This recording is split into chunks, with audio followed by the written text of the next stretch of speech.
They say silence is empty. But that's a lie we've been sold in a world addicted to speed, noise, and reaction. The truth: silence is full, brimming with awareness, discipline, clarity. In silence, we meet ourselves. We face our triggers. We discover that not every thought deserves a voice, and not every emotion deserves a stage. To be silent when provoked, that's power.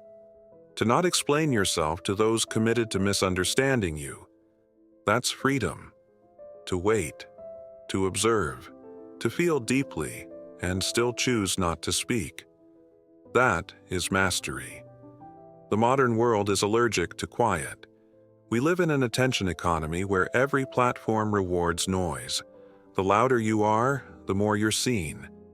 But being seen is not the same as being wise. Silence doesn't get likes. It doesn't trend.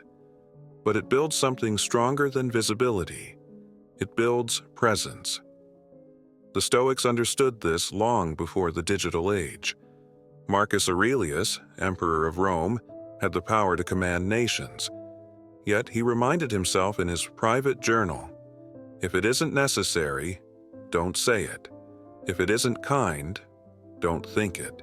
If it isn't true, don't carry it. In a sea of noise, the Stoic doesn't try to shout louder. He becomes the calm shore. He doesn't react. He reflects. He doesn't rush. He returns to what's essential.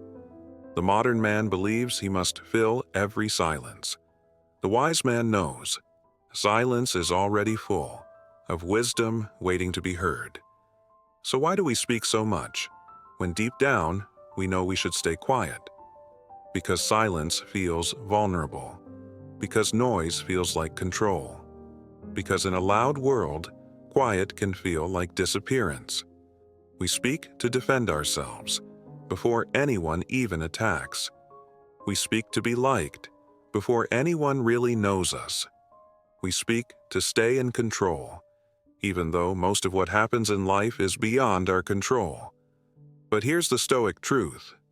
Control begins not with what you say, but with what you choose not to say. The moment between impulse and expression, that pause, that's where Stoicism lives. Epictetus said, when someone provokes you, remember, it is not their action that disturbs you, but your judgment of it. And you have the power to change that judgment. Let that sink in. It's not what was said that hurts you. It's the meaning you gave it.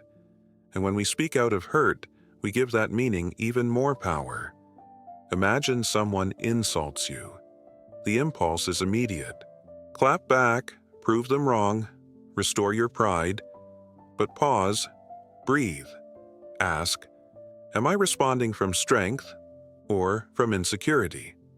Because if your identity can be shaken by one comment, it was never grounded to begin with.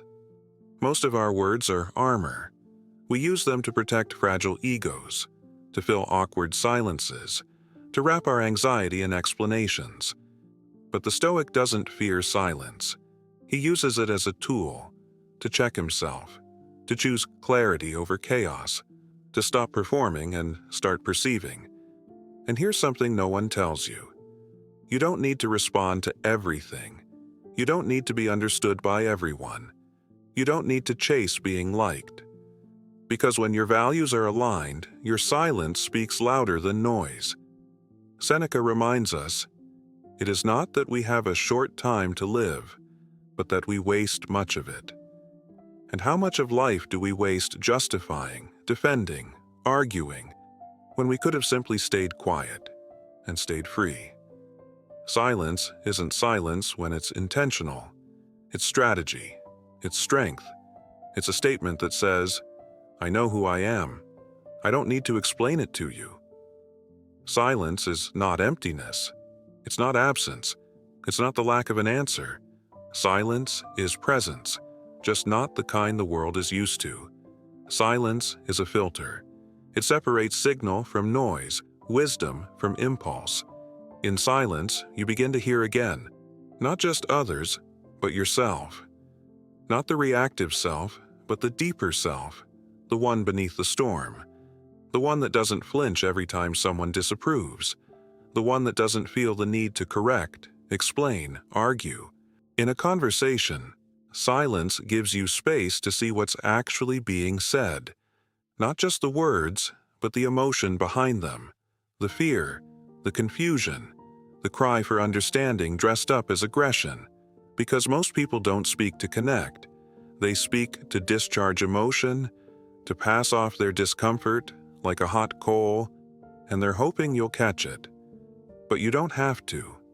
Silence is how you refuse the invitation to chaos. And more than that, silence is a shield. A shield that protects you from being pulled into other people's emotional storms, from being baited into battles that don't serve you, from reacting in ways you'll regret because you abandoned your center. Seneca wrote, "No one can be trusted with freedom who has not first mastered themselves." And part of that mastery is knowing this: you don't owe access to your peace. You don't owe instant replies. You don't owe your energy to every comment, every look, every ego contest. You can smile and say nothing. You can observe and remain unmoved. You can know and not prove. That's not avoidance. That's control. That's discipline. That's sovereignty. Sometimes people will say, "You're too quiet. You're hard to read." Let them, because they're not supposed to read you. You're not a book for everyone. You're a fire that chooses where to burn. And the more you practice holding your silence, the more you'll find that it's not silence at all. It's command of yourself, of your presence, of your life.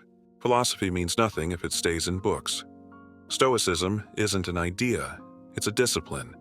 And silence, like any strength, must be trained. Here's how. 1. The pause practice. Before replying, pause. Whether it's a message, a comment, a confrontation, wait. Let your emotions settle. Ask, is what I'm about to say necessary? Honest? Useful? If not, don't. 2. Active listening. Most people aren't listening. They're waiting to talk. You be different. Let silence become your invitation for others to be heard. You'll find, when you listen deeply, you influence quietly but powerfully. 3. Daily reflection. Every evening ask, where did I speak from ego? Where did I listen with my whole being? Where could silence have served me better? Write it down. Build that awareness. You'll start to see patterns, and eventually, you'll start to choose differently. Because silence is not just a tool, it's a mirror. It reflects who you are when no one's watching, and shapes who you become when everyone is. Let the world shout. Let them scramble for attention. You, be still. Stillness isn't weakness. It's elegance. It's power under control. The Stoics didn't seek to dominate the world. They sought to master themselves, and silence was one of their sharpest tools. So the next time you feel the need to reply, to explain, to prove, remember this: you don't have to. You can wait. You can breathe. You can hold your ground in silence and still walk away undefeated. Because silence is not the absence of voice. It is the presence of inner strength. If this message found you in a moment of noise, if it reminded you of the strength that lives in stillness, then stay with us. Subscribe, like, share this with someone who needs the courage to say less and be more. Here, we don't chase the world. We return to the self, one silent breath at a time.